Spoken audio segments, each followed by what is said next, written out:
programa do Fique em Casa para falar de Felgueiras, vamos falar de dois lugares com história e de grande relevância para este território. Falamos da Casa das Torres e da Casa do Seixoso. A Casa das Torres, situada no centro da cidade de Felgueiras, é um emblemático imóvel deste concelho. Possui a típica arquitetura chamada brasileira, que remonta ao início do século passado e é da autoria do arquiteto Luís Gonçalves. De 1915 até meados de 1917 e 1918, foi mandada construir por um imigrante felgueirense que estava no Brasil, o Sr. José Joaquim Oliveira da Fonseca, honrado na toponímia deste concelho, na denominação da rua que sai de frente à sua antiga casa apalaçada e segue na direção de Faf até ao largo Alexandre Herculano. Para além das doações que fez para as escolas de Margaride, deixou a sua exótica Casa das Torres, na área central de Felgueiras. Este palacete de arquitetura tipicamente brasileira. O edifício possui 3 pisos e consegue observar-se algumas das características da arquitetura brasileira, sobressaindo as 2 torres que deram o nome à casa.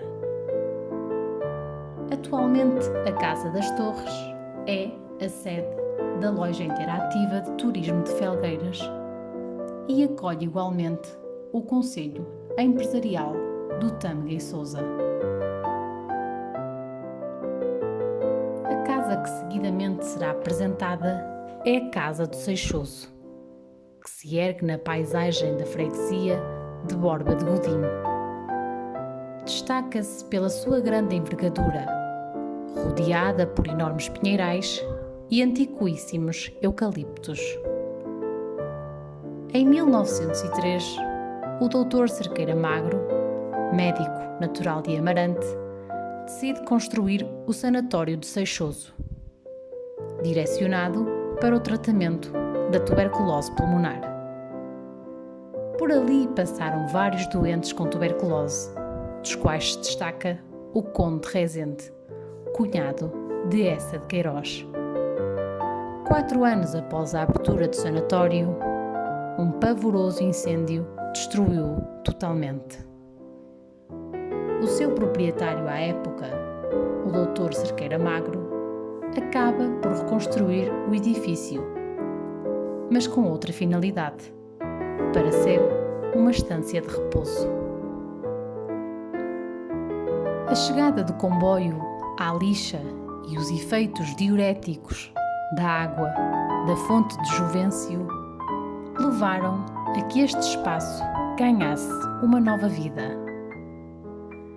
Pela tranquilidade desmedida deste lugar onde se erguia e pela amável forma como os seus hóspedes eram tratados, a Casa do Seixoso teve uma grande afluência de hóspedes da elite portuguesa e estrangeira, uma das quais a poetisa Florbela Espanca, que aqui esteve 2 vezes hospedada. Com a morte do seu proprietário nos anos 40 do século XX, a Casa do Seixoso acabou por encerrar. Nos dias que correm, a propriedade está na posse da família Cerqueira Magro.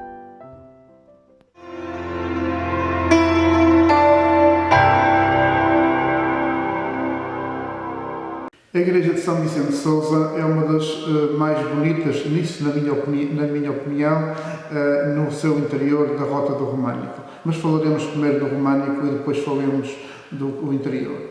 Ela é uma igreja que está datada. Nós temos numa pedra, numa epigrafia, a data de 1214, mais propriamente no dia 31 de agosto. Sabemos que o arcebispo de Braga veio sagrar esta igreja de certeza que seria a Capela Mor. A fachada terá sido terminada já posteriormente, é uma fachada já a finais do século XIII, mas é uma igreja extremamente importante no conjunto das igrejas da Bacia do Sousa, porque são muito similares, muito enquadradas naquilo que nós chamamos o românico nacional. Mas este românico nacional é um românico português, é um românico que vai buscar influências a vários tipos de românico e depois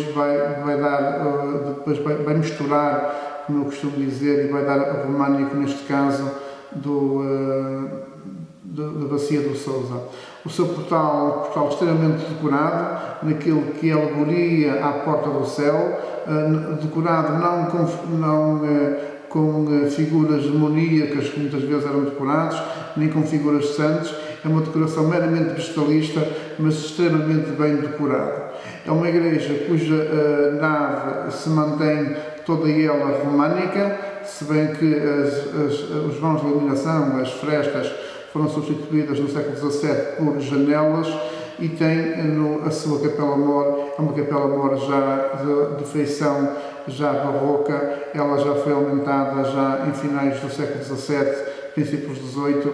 Ela foi aumentada para receber um magnífico retábulo em talha dourada do período barroco. Estamos a falar por volta de 1727, um retábulo onde estão em alto relevo a figura de São Pedro e São Paulo, e tem ainda um conjunto de pelicanos que estão a fazer de tono eucarístico, que vale mesmo a pena ir visitar a igreja, quase só para ver o retábulo que lá está.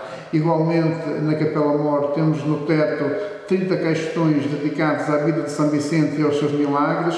Quem quiser conhecer a vida de São Vicente em Portugal tem que passar pela igreja de São Vicente de Sousa.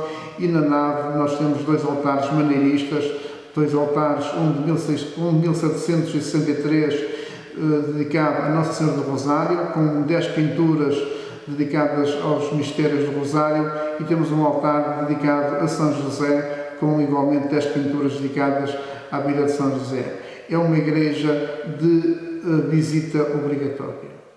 A Igreja de Salvador de União faz parte do programa das igrejas do românico nacionalizado, como eu disse. Tem um magnífico portal em forma pentagonal que parece que sai fora da igreja para dar uma ideia de túnel dentro da igreja, a famosa Porta do Céu, um pouco semelhante à igreja de São Vicente de Sousa, igualmente decorada com motivos geométricos e por motivos vegetalistas. Tem igualmente uma cruz vazada, uma cruz que podemos encontrar uma cruz semelhante esplanada no portal sul da igreja, neste caso da sede de Braga. O portal sul temos uma cruz muito próxima à cruz de União. Curiosamente, nós sabemos que foi Dom João de Coliar, que foi bispo no século XII de Braga, arcebispo de Braga. Foi Dom João de Coliar que fez a sagração da igreja. Nós temos duas pedras epigrafadas com essa questão, e também sabemos que o mestre de obras se chamava Cisnando, e isso até pode explicar uma série de siglas que nós podemos encontrar, as tais marcas de canteiro que encontramos em S. É uma igreja que foi, como todas as outras, foi sendo remodelada ao longo dos tempos. Nós entramos neste momento da igreja, do lado do Evangelho nós encontramos as frestas românicas, mas do lado da Epístola, do lado virado sul, já encontramos janelas, vãos de iluminação de grandes, neste caso, dimensões. Tem a cabeceira, ou a Capela Mor, com um belíssimo retábulo de barroco nacional, enquadrado em azulejo do século XVII. Temos ainda altares neoclássicos dentro da igreja, e é uma igreja que, por toda a sua envolvência românica e não só, é igualmente de visita obrigatória.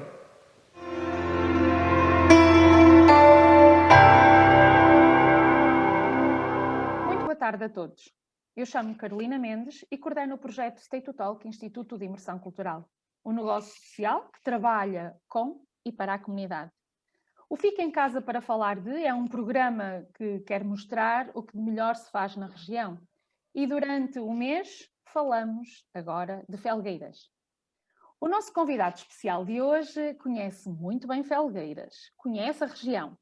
É um grande empreendedor que aceitou o nosso desafio de se juntar a nós com este propósito de falar de si e da nossa terra. Não o vou apresentar. Passo já a palavra através de uma questão. Muito bom dia. Quem é o Sr. Oscar? Quem é o Sr. Oscar Meireles? Carolina, o Oscar Meireles é uma pessoa, penso, normal, muito ativa, com muitos sonhos ainda por realizar. Já realizou alguns. Penso que ainda irei ter mais algum tempo para conseguir realizar alguns sonhos que ainda estão na minha cabeça em prol da região e do território. Eu dou muito valor a esses princípios, por isso mesmo eu tive oportunidade na idade,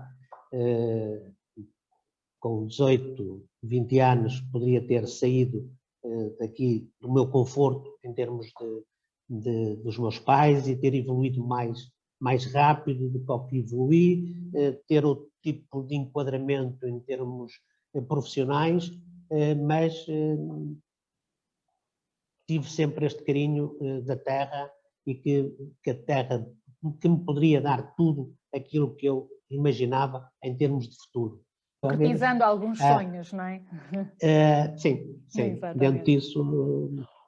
Olha, então vamos começar desde o princípio, que é assim que se começa, não é? Nascido entre Exatamente. pipas e tonéis, uma vez que foi filho de um juntador de vinhos para diferentes operadores no Porto, como era a vida de uma criança nessa altura? Chegou a colocar o pé no mosto?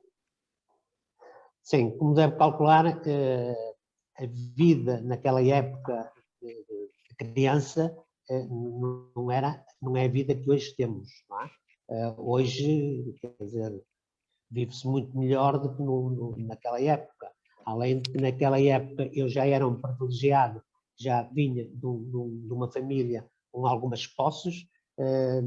Os meus avós paternos eram agricultores, os meus avós maternos já eram empresários de transportes, foram eles que fundaram a Pereira Meireles de caminhonagem, começaram pelos cavalos, carruagens de cavalos que faziam transporte de caído, lixa amarante, até há um ditado que era a carreira de lixa amarante, lixa ao Amarante lixa ao Porto! Lixa ao Porto, mas que passava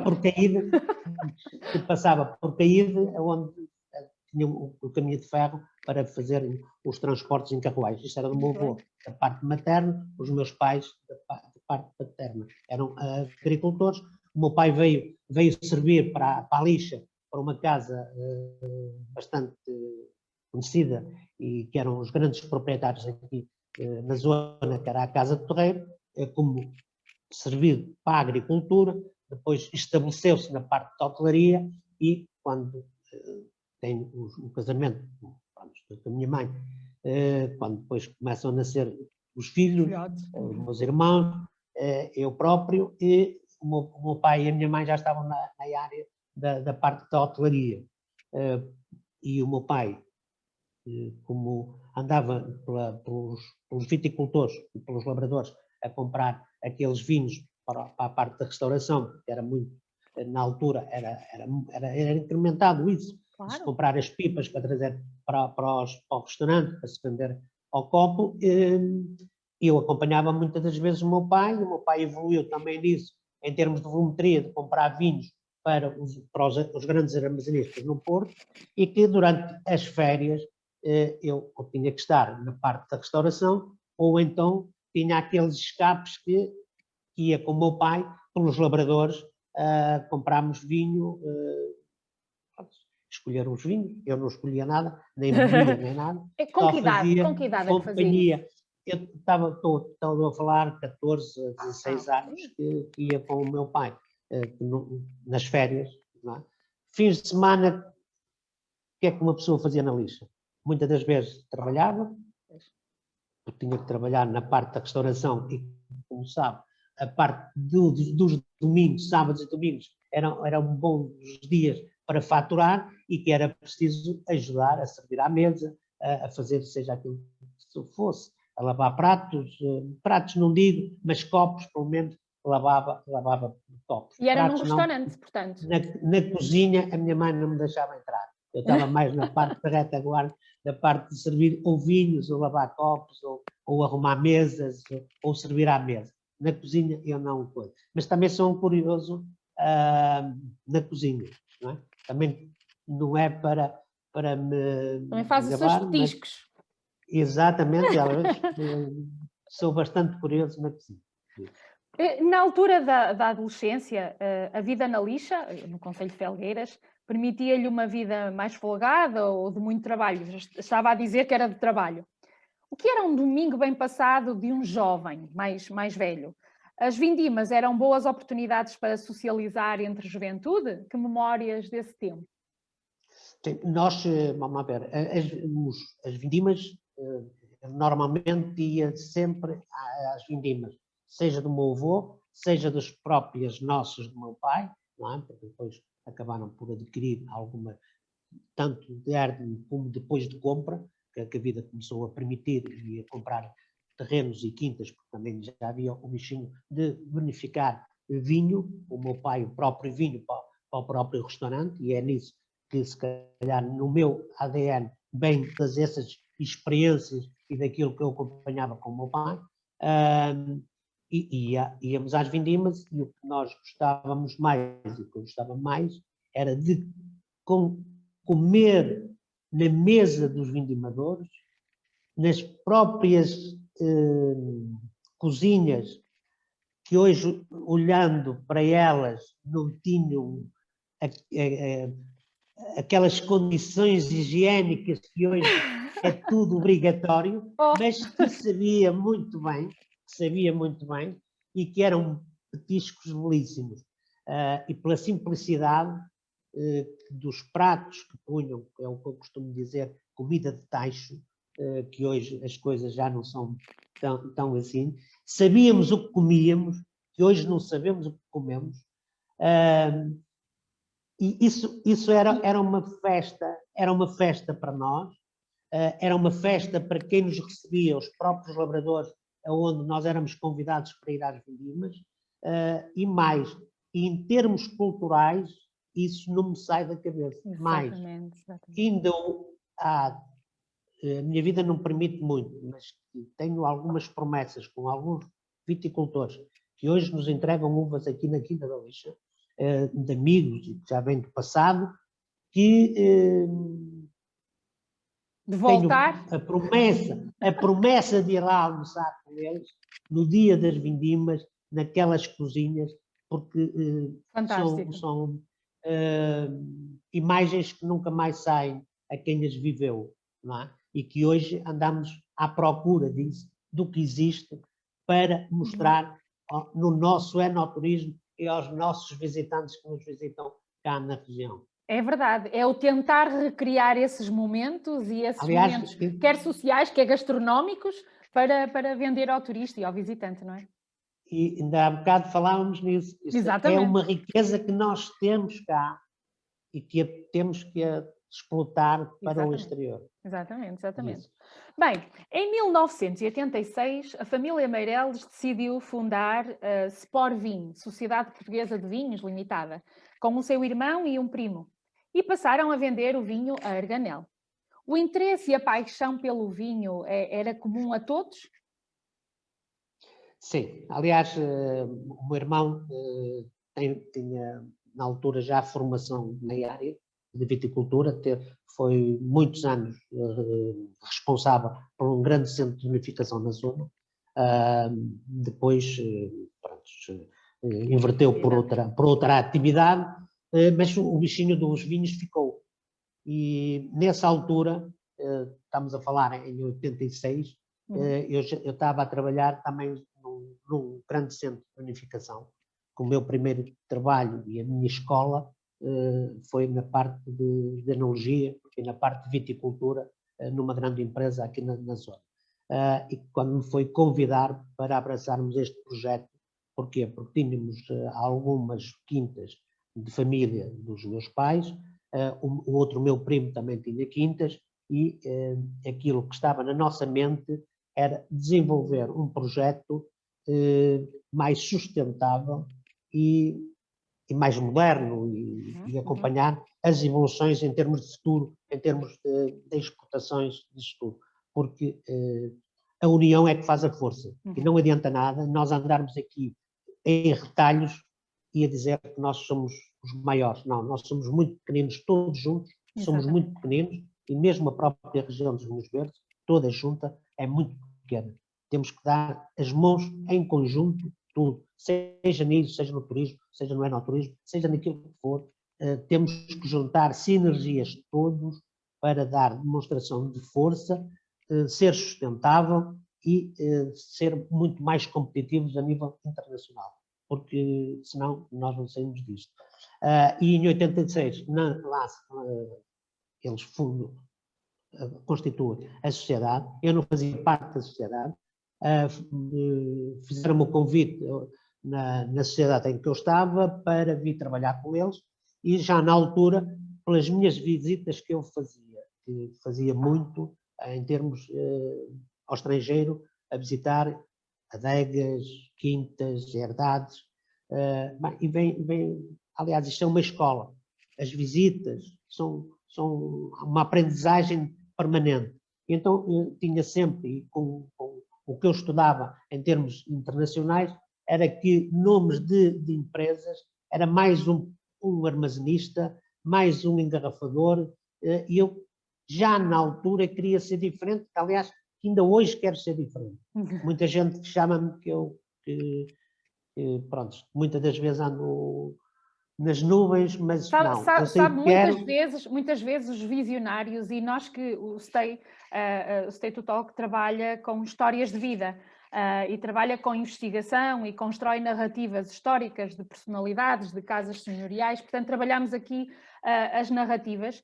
E muitas vezes o que está a dizer é precisamente o que acontece na história, e nós verificamos isso, que é, os visionários muitas vezes não são compreendidos na sua época.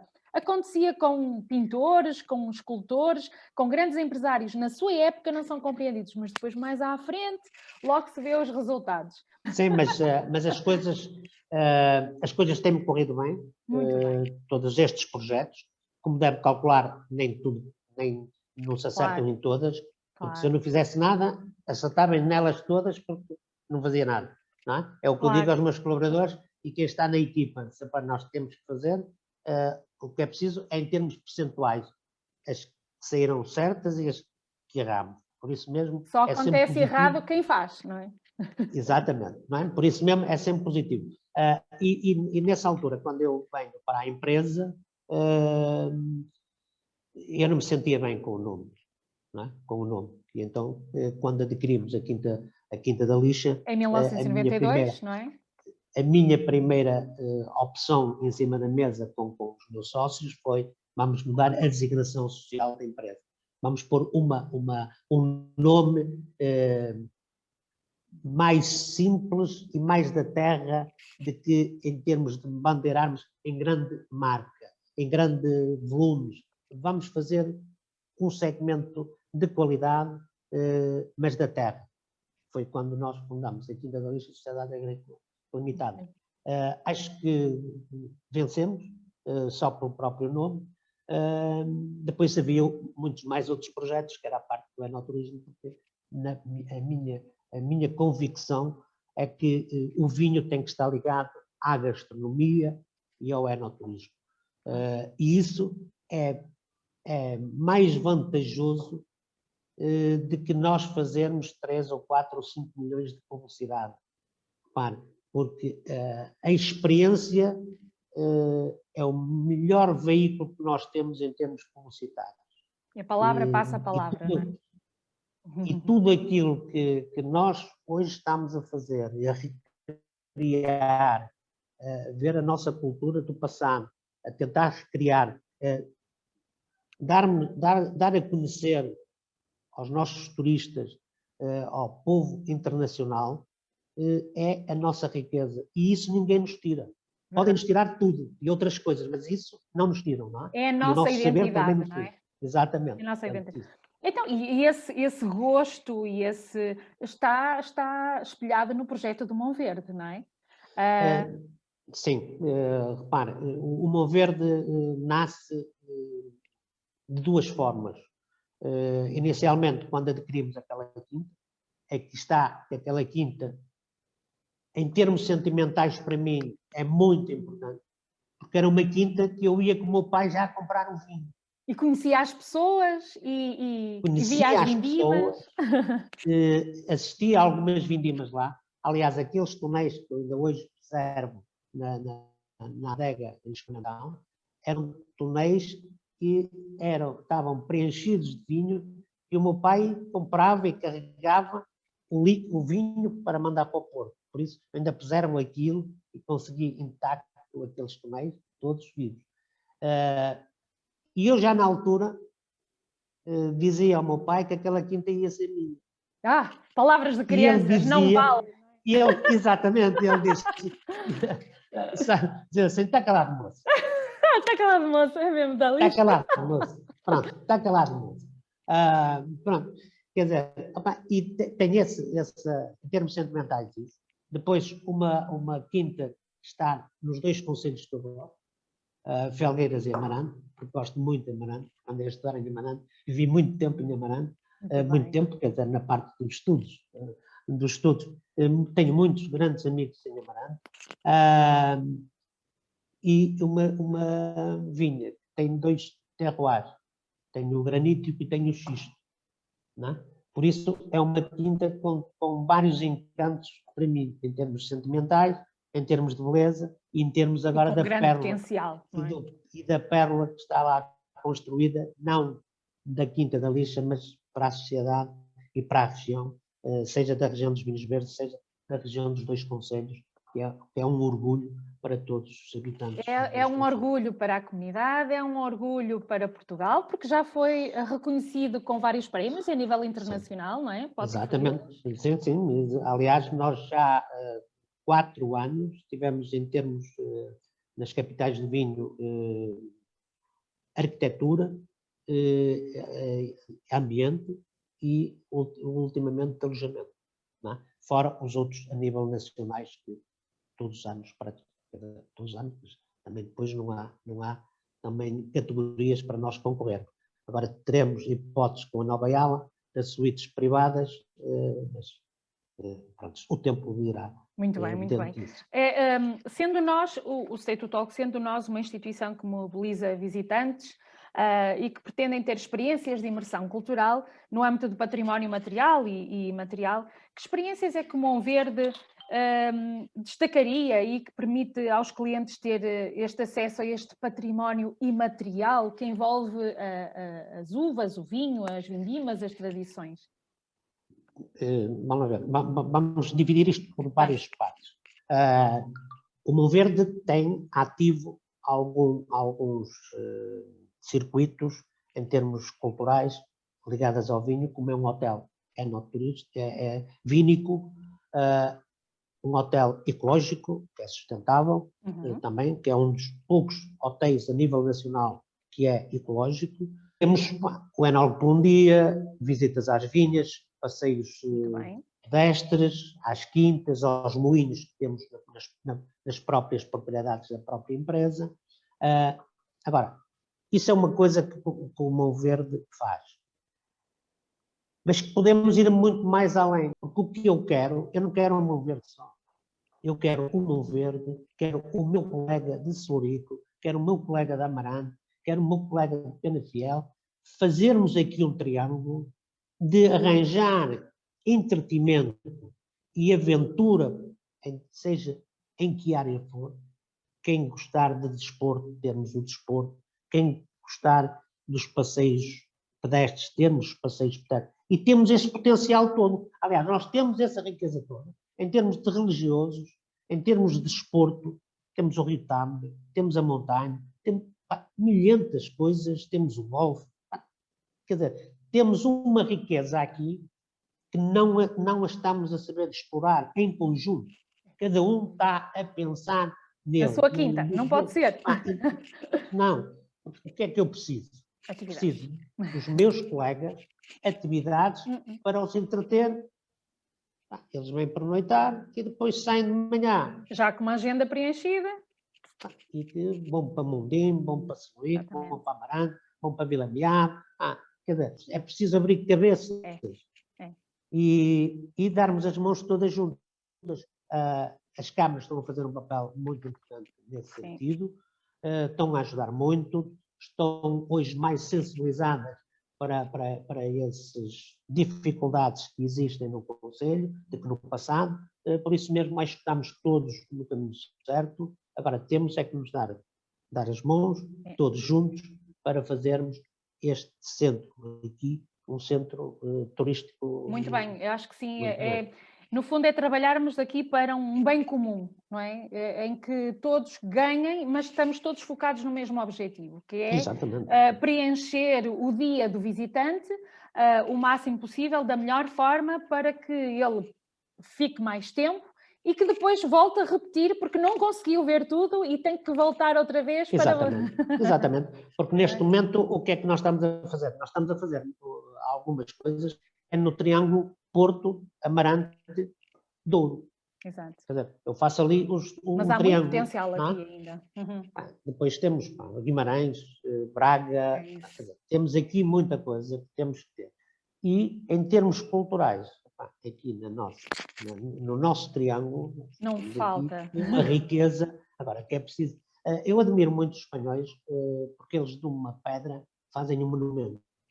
E às vezes fazem, aliás, eu fiz alguns quilómetros para ir ver uma pedra, no bom sentido. Não uma pedra. Sim. Eu chego lá e digo assim, mas fiz tantos quilómetros para ver isto. Uma pedra, e depois quando começa a ouvir a história que está por trás da pedra? Exatamente, quer dizer, e nós com tanta riqueza, em termos de património, em termos culturais, de edifícios, assim, ninguém explora isto, não é? Pronto, mas são coisas que uma pessoa também... leva o seu tempo e temos que ter esta mente aberta no sentido de nos ajudarmos e potenciar isso. Muito bem, vamos terminar então a nossa conversa, Sr. Óscar, e terminava com a seguinte questão. O que define um felgueirense empreendedor? Bem, eu, na minha ótica, o felgueirense, por si só, está no ADN dele, já do passado, em termos de industriais. Agora, o felgueirense, como viaja muito, tem já uma cabeça aberta, uma mente aberta, muito aguerrido no seu trabalho, com sucesso, e que hoje, em termos que representa muito ao país, em termos de divisas de exportação que nós fazemos no Concelho de Felgueiras, seja no calçado, seja na agroalimentar, desde o vinho, ao kiwi, aos mirtilos, aos espargos, e eu acho que é do ADN deles, como empresários, sempre vem já de gerações em gerações que vêm a passar para os que estão hoje à frente, que sempre foram arrojados na parte de desafios em termos da indústria, por isso é um sucesso em termos económicos do Concelho de Felgueiras, naquilo que eu vejo dentro disso. Eu acrescentaria que um felgueirense empreendedor é muito resiliente. Com os tempos que estamos, não é? Têm sido resilientes, têm sido... Bem, vamos então terminar, e assim terminamos a nossa conversa, Sr. Óscar, com uma visão de um grande felgueirense, de um grande empreendedor no norte de Portugal. E assim nos despedimos. Muito obrigada pelo seu tempo, Sr. Óscar. Muito obrigado sucesso para os seus sonhos. Muito bem, muito obrigada. E vamos falando, Obrigado. Bem, então, e até para a semana com mais histórias. Obrigada.